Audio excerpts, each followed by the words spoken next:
Nick, there has been a distressing amount of negative information online. We've had a lot of it. Why, as of recent, does it just seem so much more?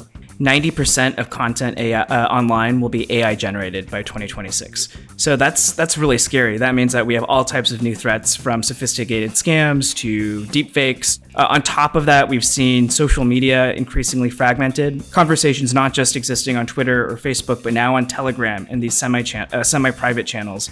And finally, unsurprisingly, this is a complicated geopolitical environment that we're in. There's so many platforms, and often they're just kind of taking advantage of your brand to just use it for their own purposes.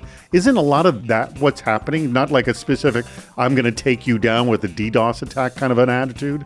What we've seen in recent years is that the social media landscape has just the volume of information that we need to track and monitor is, of course, continue to increase. But the sophistication of the type of threats that we've seen from social media has also increased in sophistication. So what that means is that maybe traditionally, or a few years ago, your social media team, your communications team was well equipped to educate and communicate the threats that were occurring to the rest of the organization.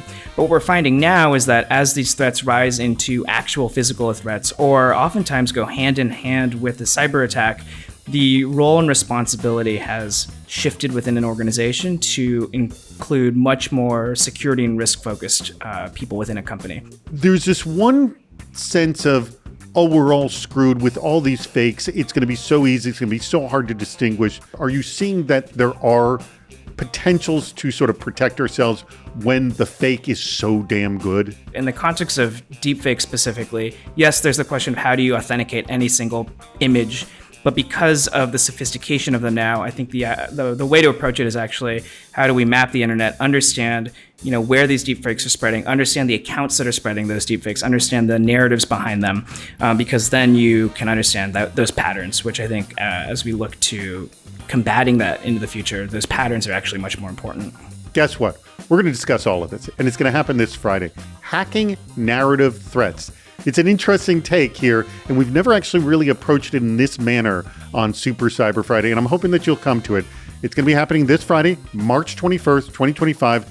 Please come. Here's all the information you need to know.